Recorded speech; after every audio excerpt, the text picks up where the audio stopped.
வந்ததையா இது எந்தெந்த சாமி தந்ததையா எத்தனை வாட்ட சொன்னதையா அத சுத்துற பூமி கண்டதையா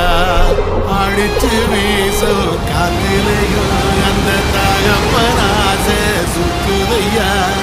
வெளிச்சு பூக்கும் வேலையிலும் ஒரு வம்சத்து கதையே